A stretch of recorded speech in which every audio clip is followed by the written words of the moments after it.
and welcome back to my channel. My name is Ali and here I just talk to myself about books and then someone, maybe you, may want to watch this at a later date. Today I bring you my July wrap up. I read a bunch of books in July, so let's go through them.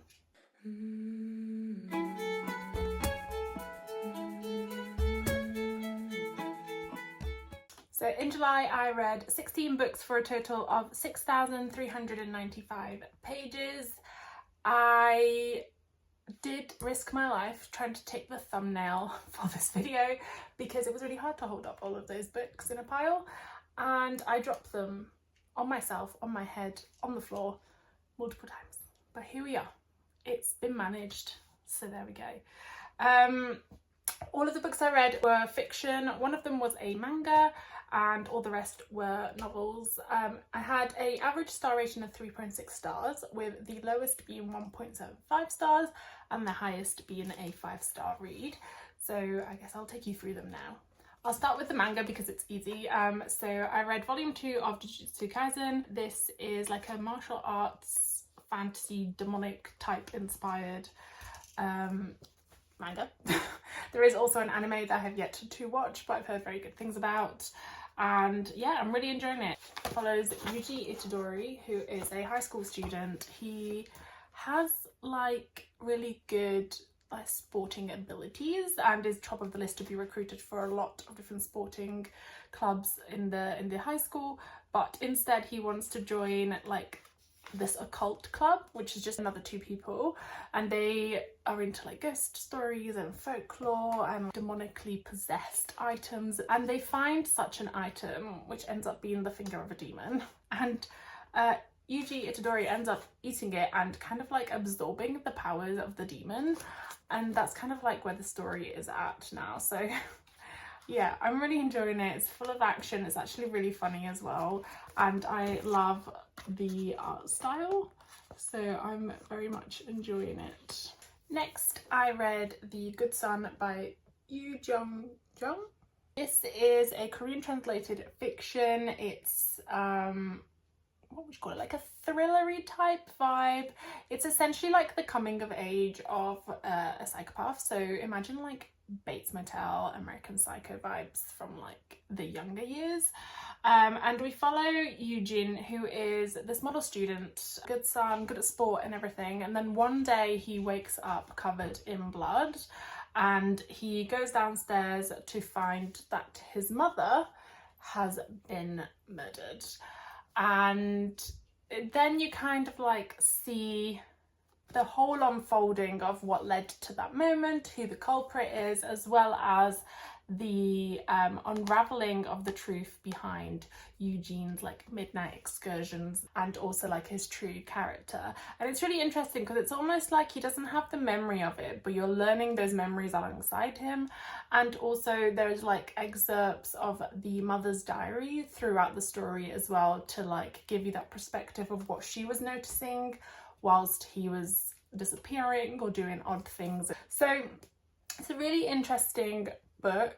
I think I gave it, I can't remember, like 3.5 stars, which I think is a pretty good rating.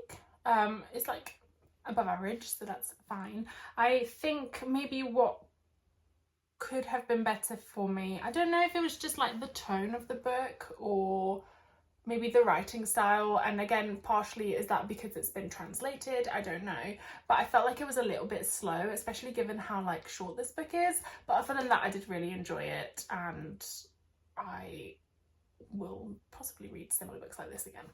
I next read Athena's Child by Hannah Lynn. This is a Medusa retelling, so a Greek mythology retelling, and follows the story of Medusa from Medusa's perspective. So Medusa as a young girl was getting kind of unwanted attentions by men, gross men and boys in her village. So to try and save her from the inevitable disgusting thing that those men would do, her father takes her to Athena's temple to become one of the temple girls. and assumes that hopefully she'd be safe there. However, unfortunately, gods be gods, they be gross too, and Poseidon ends up assaulting Medusa in Athena's temple. And then because Athena is, I don't know, mentally unstable, she decides to punish Medusa instead because she can't punish Poseidon and is angry with her. So what she ends up doing is blaming Medusa for Poseidon assaulting her and cursing her to essentially have snakes for hair, etc. And also curses her two sisters who end up becoming the Gorgons. So it kind of follows that story. I really liked the way that it was so ridiculous how like Medusa was treated. Like, it was very obvious that this book did not agree with that.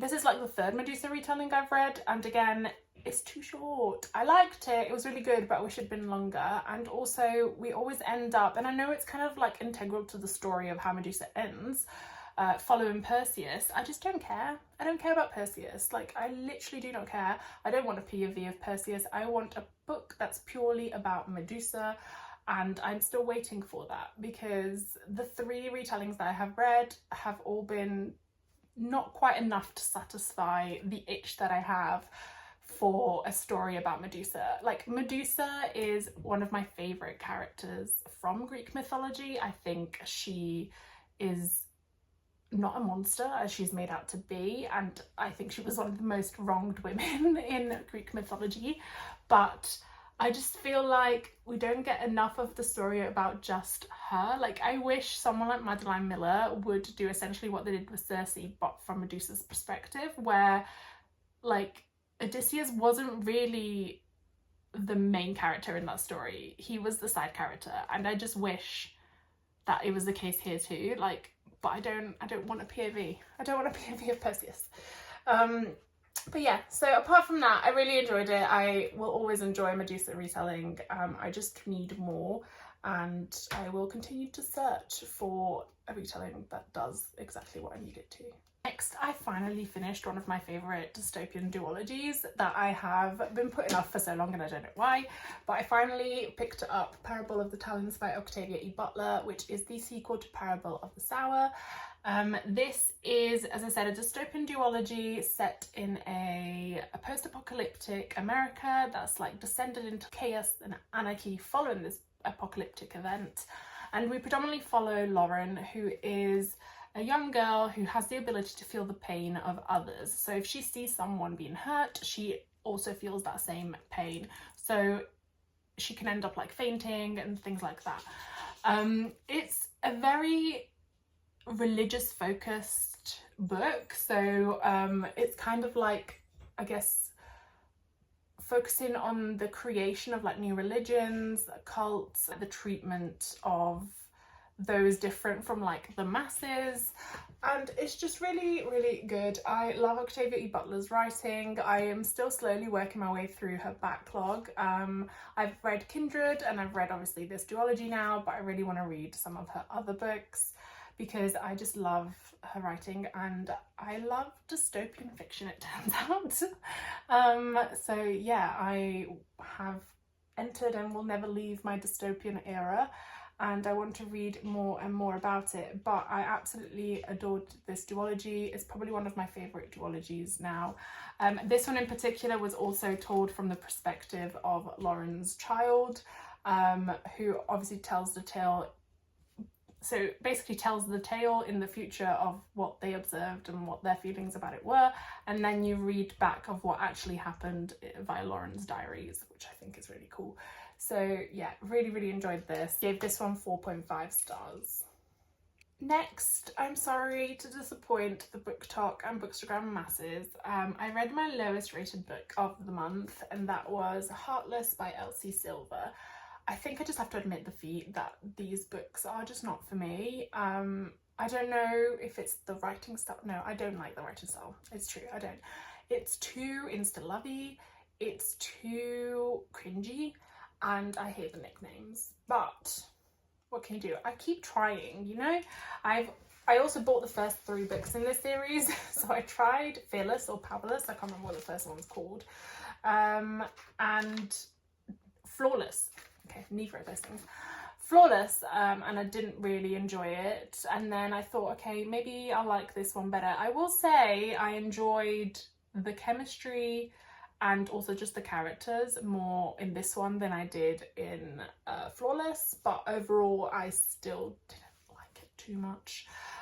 So this follows Cade Eaton, who is the brother of the main male character in the first book.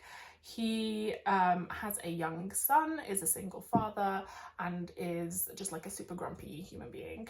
And then he's looking for like a babysitter for his son and ends up hiring, I don't remember her name.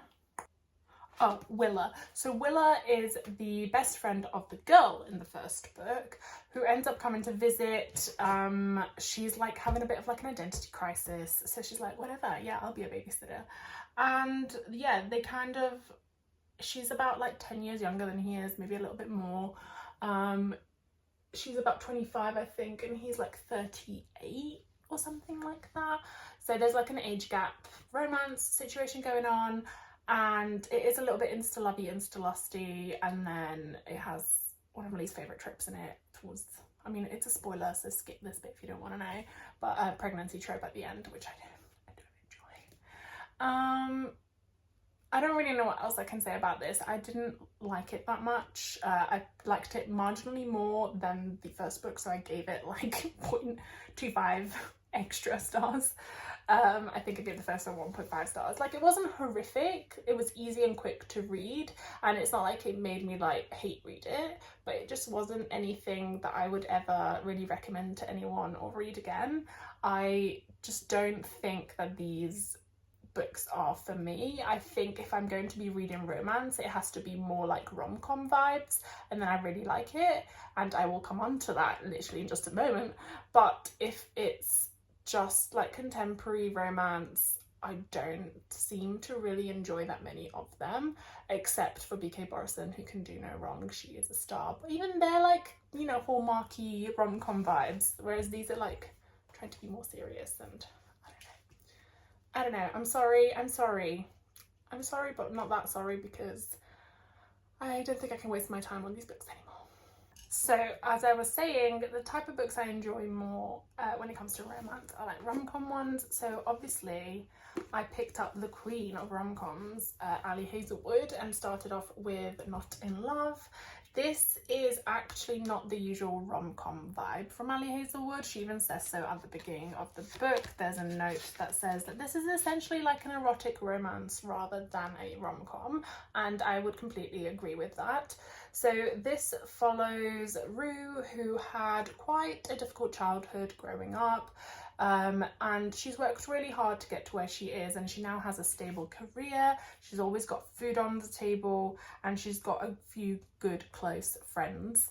The one thing she doesn't want is a relationship, and she just keeps things really casual with anyone that she sees. One day she meets Eli, and they end up trying to hook up, but it doesn't quite work out. So she breaks her rule, which is like never to meet that same person twice, and ends up meeting up with him again. It then turns out that he's actually working for the company that has just bought out the debt that her company is in, and she now thinks that he's going to try, along with his co-workers, to essentially ruin the company that she works for and do like a hostile takeover. So it's kind of like a bit like, are they enemies? I don't really know, but like there's a bit of this tension of like they can't really get together but they want to, so they decide to just go for it and have like a casual physical relationship in private, and then at work they'll just do their own thing. And yeah, again, this is very insta-lust, so maybe not my favourite in terms of Ali Hazelwood books. I still enjoyed it, I just really love her writing, but probably my least favourite of the ones I've read, and I gave it 3 stars. The spice is okay, it's good, it's fine, and I still really liked the characters. So it's funny because even tropes that I don't necessarily enjoy and I absolutely detest usually, like insta-love and insta-lust, she made work okay. So I don't know what to tell you, like she is She's great at what she does. I'm looking forward to what else she puts out. And then because I read Not in Love, I obviously had to pick up, I mean, I already actually bought this before I bought Not in Love, not realising that this is like an interconnected sequel, but not really a sequel, but it kind of is. So this is Problematic Summer Romance by Ali Hazelwood as well, and this follows more the rom-com format back again. So in this one we follow Maya, who is Eli's sister, who is fairly, like, much younger than him. I think she's about a decade younger than him. And then we also follow Connor, who is Eli's co-worker and like best friend, and they have known each other for a number of years because obviously Connor and Eli are friends, and he's always kind of seen her as like his best friend's little sister, has provided support when she's needed it, etc. But she's always been infatuated with him, has always had a crush on him.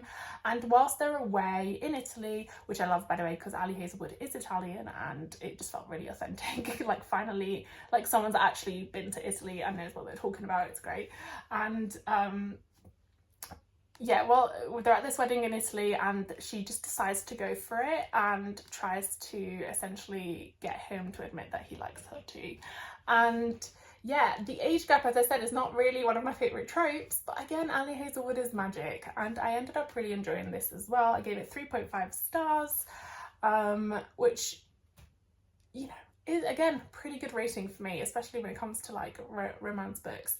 But I really liked the characters. I thought the dialogue was quite funny, and Maya is definitely probably one of my favorites so far. Like, she's very like sarcastic, and I really enjoyed that about her. So I really enjoyed kind of the quips she had between her and Connor.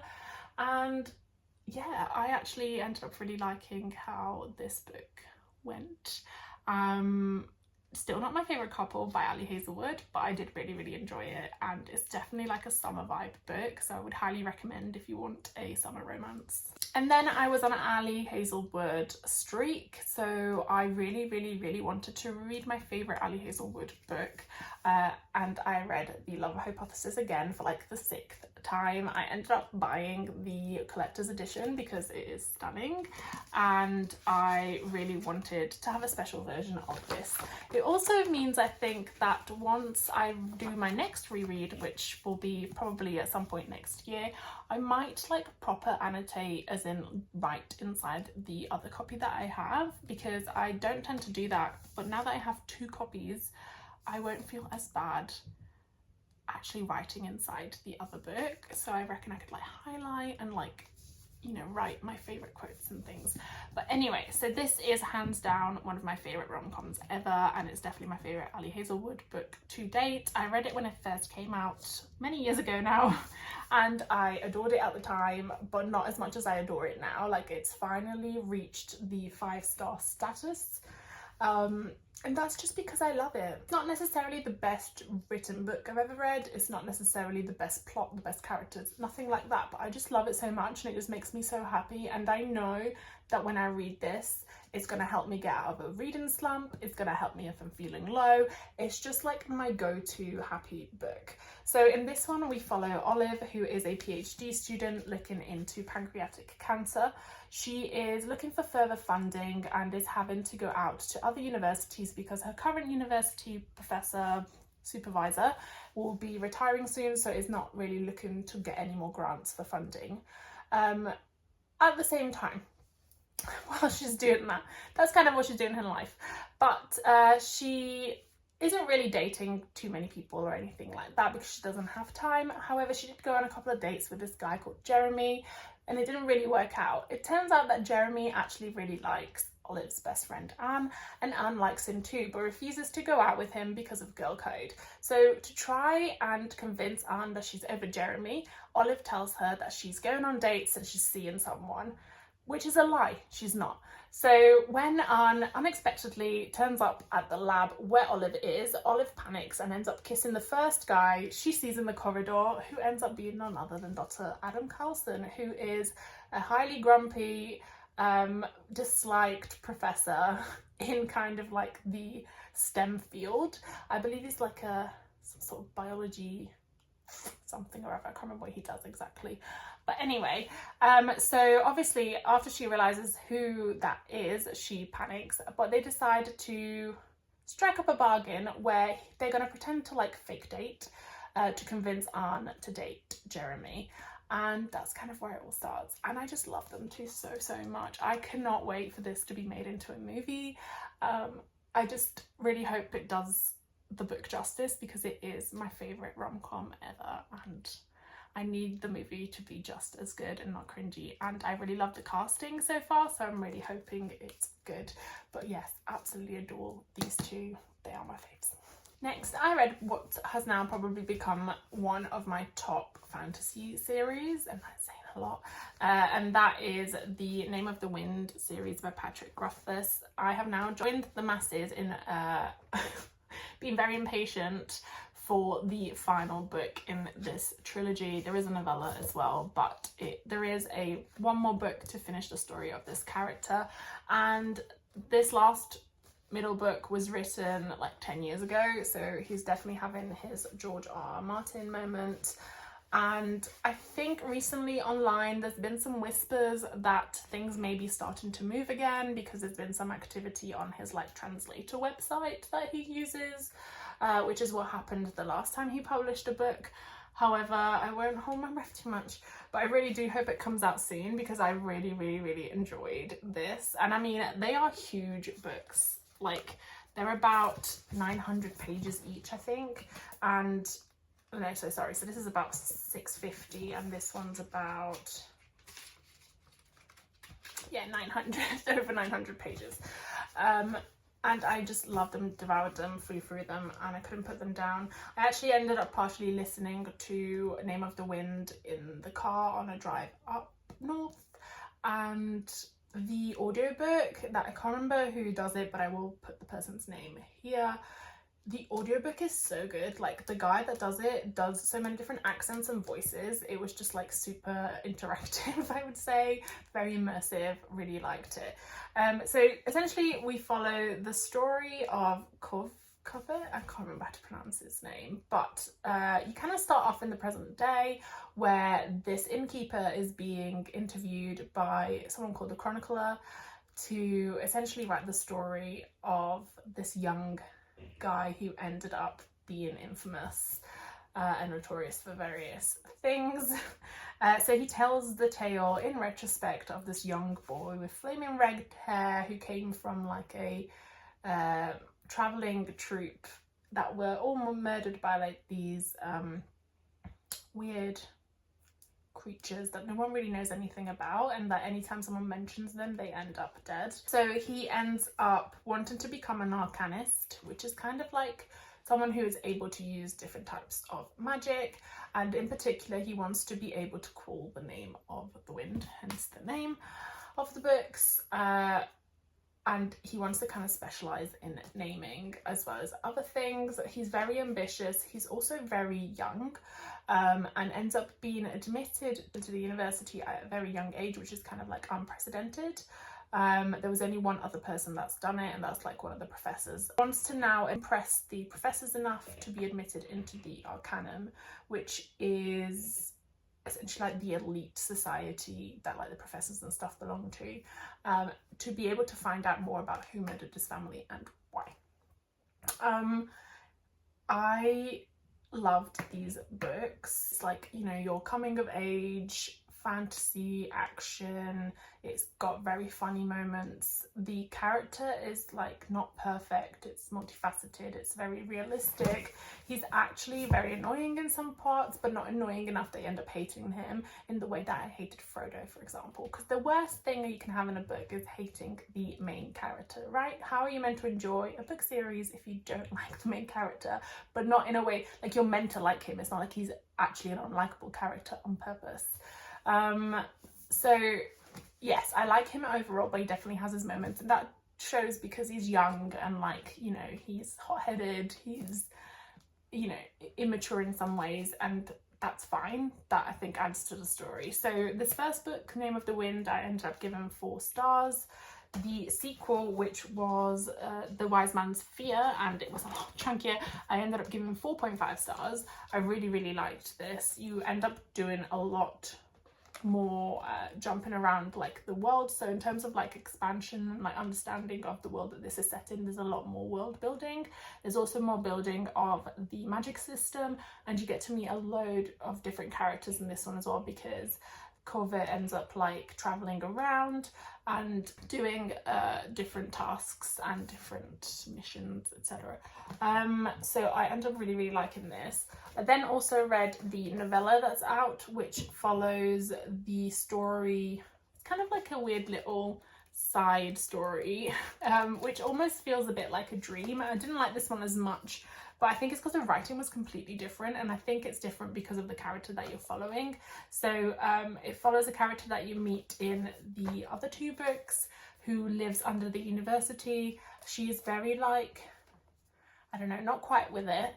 And her name is Ori. She's very mysterious. You don't really know much about her past, and I don't know that this really gives you any more information about who she actually is, how she got to be where she is, but it does give you a bit of an insight into like how she views the world and what she tends to do day in, day out, as well as how she views her relationship with Kove and what she's kind of preparing for, even though you don't know why. This one was really nice in that it had like different illustrations throughout, but as I said, it was kind of like a side story that doesn't necessarily add anything to the main story. Like, it doesn't provide any continuation of any of the storylines that are in the other two books, so it's just a little side novella if you fancied knowing more about Ori, which is okay, but I really want the third book now. I need to know what happens. Next, I read another K-drama-esque book, and that was The Red Palace by June He. This is a historical thrillery crime book. It follows Hyun, who is the illegitimate daughter of a lord, so she doesn't have a lot of prospects in life. However, through hard work, she ends up getting the prestigious position of palace nurse. So she works in the royal palace. Until one night 4 women are found murdered, and a rumour starts circulating that the crown prince is to blame. She ends up being called in to essentially be an alibi for the crown prince, and ends up being thrust into the world of the palace politics, of like mysteries and political things that she never wanted to be a part of, and her life ends up also being put in danger. So it's definitely kind of like a crime thriller novel. I did really like the writing of this. I did like the setting. So it's set in like 1758 in Korea. So I did really like that aspect of it, and I really enjoyed kind of like the plot in a way. What I didn't enjoy, because it's kind of one of my pet peeves, is that she ends up being the person who solves the mystery, solves the case when the police can't. And then there's also a bit of a reason why that is, but I just really I really hate stories where like someone with like 0 detective training ends up outsmarting people that have been doing that job for like, I don't know, years and years, in the same way that like The Good Girl's Guide to Murder, that sort of vibe, where like literally a teenager solves a murder that the police can solve. I just don't find it that believable, and this kind of gave me similar vibes, but I still liked the writing enough that I gave it 3 stars overall.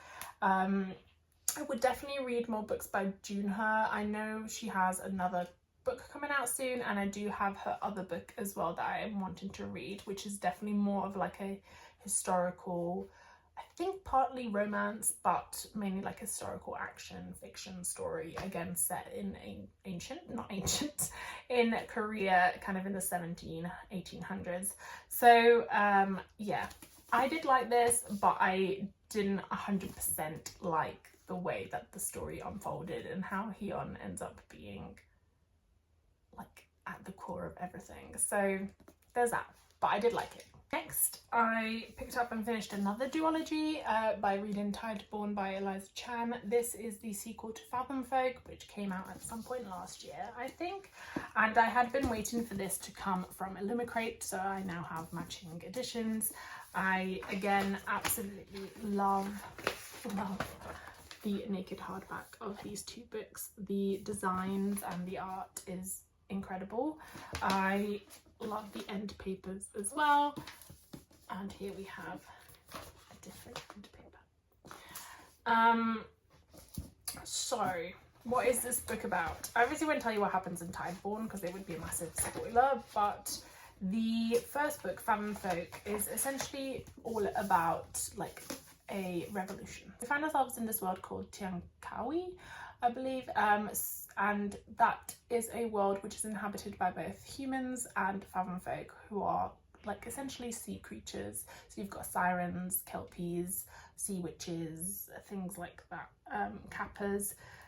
However, whilst it's meant to be kind of like this utopia of equality and, you know, harmony between the humans and the Fathom Folk, in reality the humans are the ruling class and they live in the best areas, in the best buildings, have best access to medicine and food and everything, whilst the Fathom Folk live in the polluted waters below the city, essentially. So when half siren Myra is promoted to be a police captain, I believe. Yes, she's promoted to be a police captain. She sees that as a opportunity to be able to create some reform in how Fathom Folk are treated. However, there's a whole like political subplot going on. There are powers that are way stronger than hers at play, and it's not that easy. So it does eventually lead to quite a violent revolution that she is not necessarily a part of, but ends up being dragged into, as does her husband Kai, as well as Kai's sister Nami, who is kind of convinced to become part of this more extreme revolutionary group, despite being the sister of one of the ambassadors, I think he is. I can't remember what he is exactly, but they are dragons, water dragons, and they are like basically aristocrats. So it's a odd thing for her to go join this kind of like extreme revolutionary group. So I loved the first book, and equally I loved the second book. I think it like finished the duology perfectly. I think it was still definitely heartbreaking. Like I hoped that one of the things that had happened in the first book would eventually like somehow resolve, but it didn't. And whilst I'm gutted that it didn't, I think it was good that it didn't. It kind of demonstrated the impact that that event had on the other characters and how it either spurred them on or almost like broke them entirely, that they weren't able to do anything else. I also just loved the writing in this. I loved the politics, I loved the world, I loved that there was a little bit of romance here and there, but it wasn't necessarily like the focus of the book at all. And yeah, I really enjoyed it. I've not really read a lot of books that are set in a aquatic type world or follow aquatic type creatures, so this was definitely like a new type of fantasy for me, but I really liked it. It's based on like East Asian folklore and mythology, but again, it's not the like kind that I've ever really come across before. This was definitely more focused on like the different creatures from folklore and mythology that I've not necessarily come across before. So I had no idea what kappas or kelpies were prior to reading this book, but I really enjoyed it. I thought it was the tone was really interesting. I think it's like very applicable to a lot of situations around the world in terms of like revolutions and also just like events that happen, like the suppression of certain groups of people. There is talk in here about like drug abuse and how like those that are in worse conditions, living conditions, end up potentially being more susceptible to those things. And yeah, I really liked it. I would highly recommend this duology, and I think it's definitely my tops list for fantasy duologies. Next, I read This Monster of Mine by Shalini Abesekara. This was the Fairy Loot adult book for, I can't remember what month, maybe May. I loved how this book looked.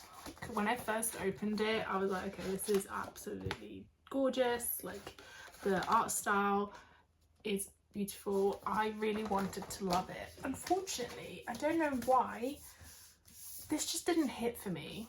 It was okay, it was mid. It was mid. Like, I gave it 3 stars, it was fine, but it just didn't hit in the way that I had been expecting it to. I wanted to love this and I just didn't. Which is a bit gutting, to be honest, because it is a beautiful edition, and now I'm kind of stuck with the choice to make of whether I keep it or I free up some shelf space, because it was just mid. I don't see myself reading it again or kind of continuing. I don't even know if it's a series or if it's a standalone. I think it might be a standalone, but I just don't see myself continuing this world. Just sad.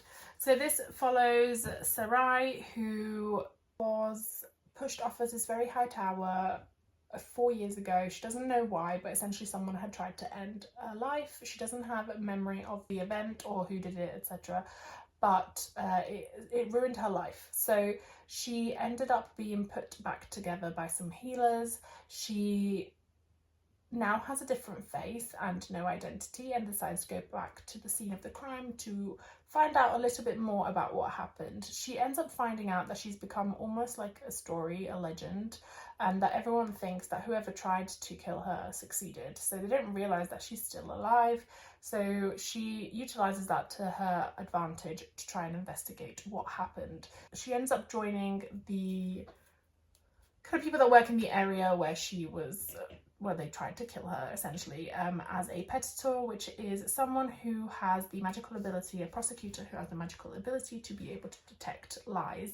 She ends up being paired with Tetrarch Kadra, who is like notorious. He is vile, apparently. Like, he's violent and murderous and nobody likes him, but the people seem to like him, but the other tetrarchs don't.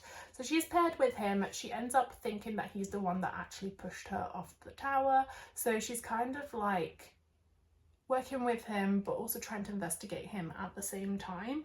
And yeah, in her attempt to discover what happened to herself, she ends up uncovering a much bigger, more sinister plot that puts her life in danger yet again. So yeah, I don't actually remember too much about this book. I don't know if maybe I just wasn't in the mood when I read it at the time, but as I said, it didn't really hit for me. I felt like, because it does have a bit of like smut in it and like romance, but I felt like I didn't really believe in it at all. Like, I didn't feel that build up to that relationship, so to me that just didn't work. The other elements of the story, like the world building, was okay. It could have been better. I liked the setting. I think it's kind of meant to be based on like a Roman inspired world, which I would love, but I felt like it wasn't really that well developed. I also felt like the magic system could have been a lot more developed. I still am confused about what the magic system actually is. You kind of got like glimpses of it here and there, but I felt like it could have definitely been better explored, better explained.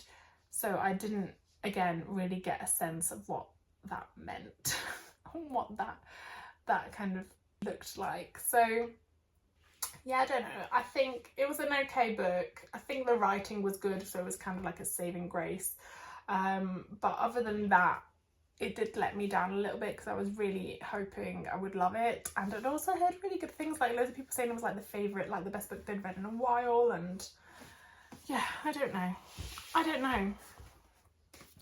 I didn't like it as much as I thought I would. But I didn't, and as I said, now I have the hard choice to make as to whether I keep this or I give it to someone who maybe will love it more. Unknown. We'll have to decide. Next, I unfortunately had another disappointment that I really wanted to love. However, this one I am keeping because I just cannot part ways with it. It's one of the most stunning books that I own. The sprayed edges are everything, and I'm going to show you them now. Look at it. I cannot get rid of this. It's a work of art. It is a work of art.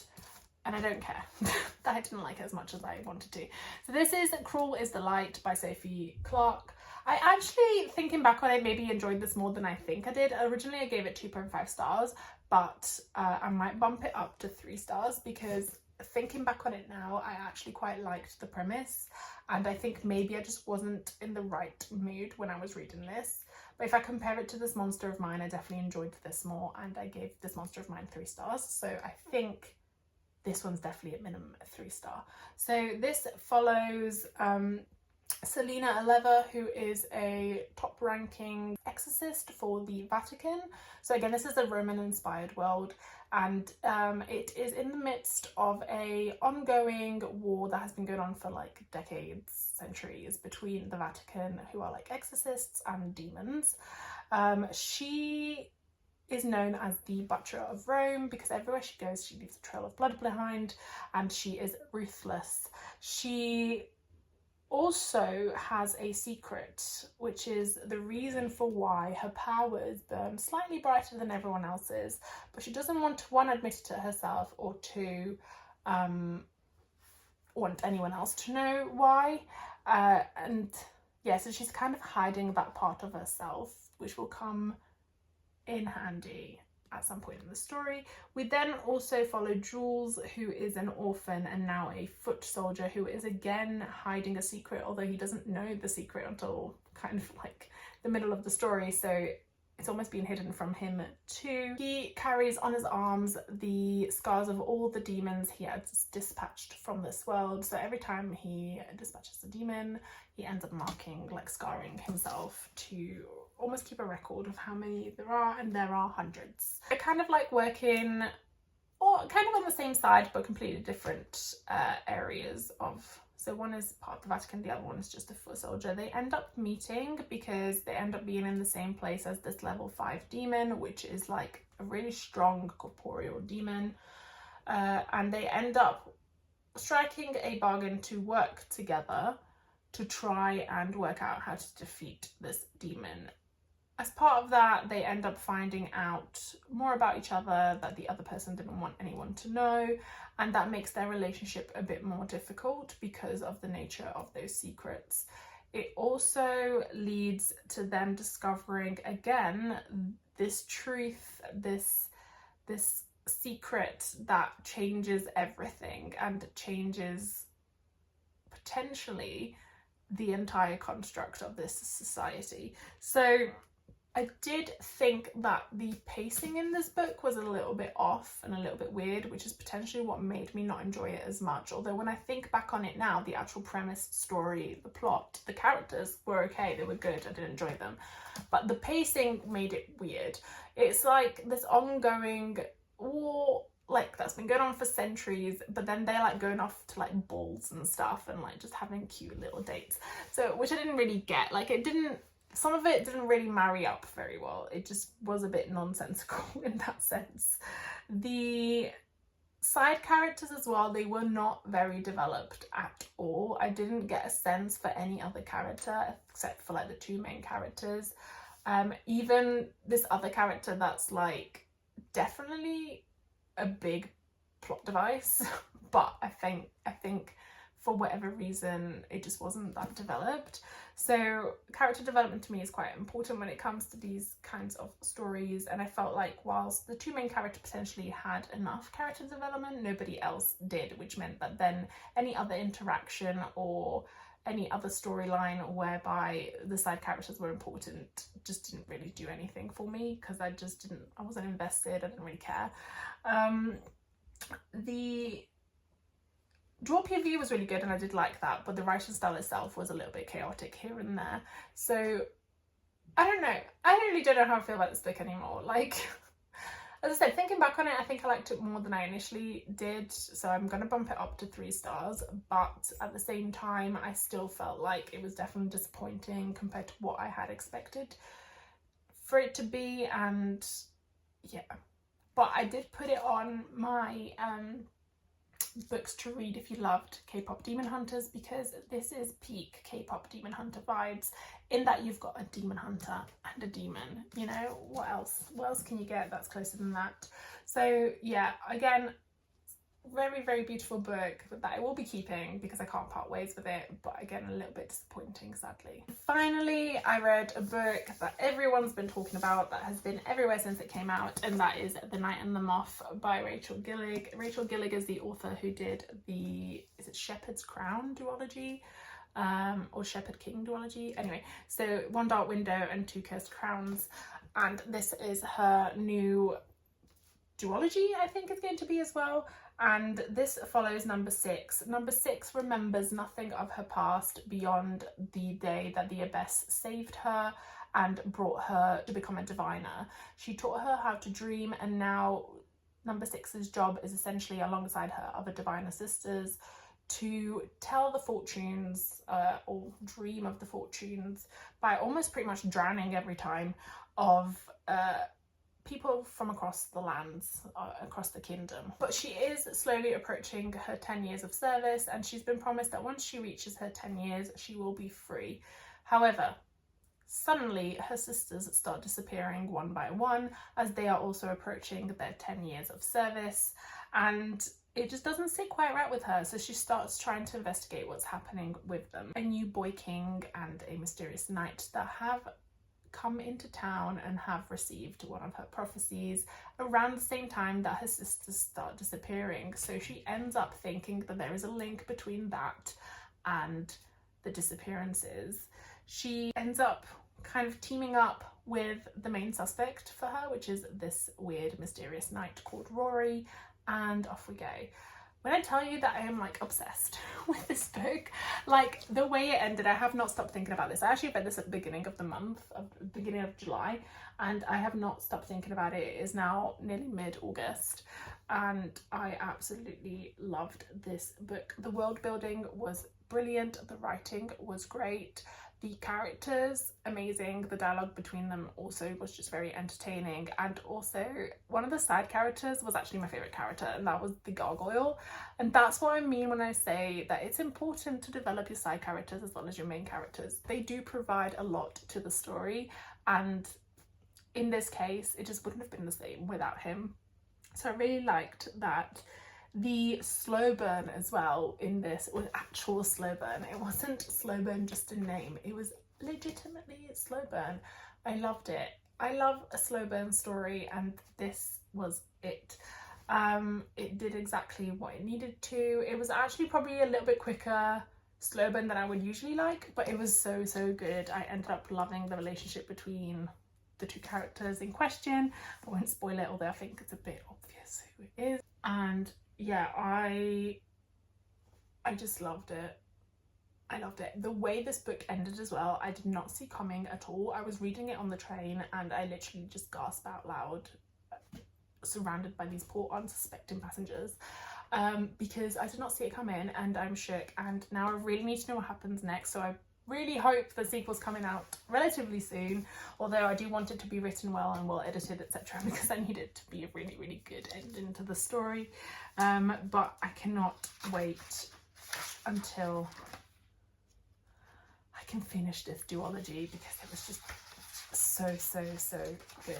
And again, this is like exactly how you would do a perfect mix of fantasy and romance. I don't know if I would go so far as to call it a romantasy, because whilst it was a quite important point of the book, I don't necessarily think that romance was the forefront of the story. So I would maybe say this is more like fantasy romance, or fantasy with romance, rather than a romantasy. But really enjoyed this, and this is definitely, I mean, I obviously gave The Love Hypothesis 5 stars, but that's more because I've read it so many times and I love it. If I'm actually thinking about what my favourite book of July was, hands down this one. It is so good. I urge anyone who has not yet picked it up to read this, and please let me know your thoughts. So thank you so much for watching. That was a lot of books to go through. My voice is hurting. But yes, good reading month on the whole. I did have a couple of disappointments, but I do not let that put me down. And please pop a like if you enjoyed this video. Please subscribe if you would like to see more. Let me know in the comments if you've read any of those books and what you thought about them, or if you have any that you would recommend I pick up in the same kind of vein of the ones that I enjoyed. And see you soon.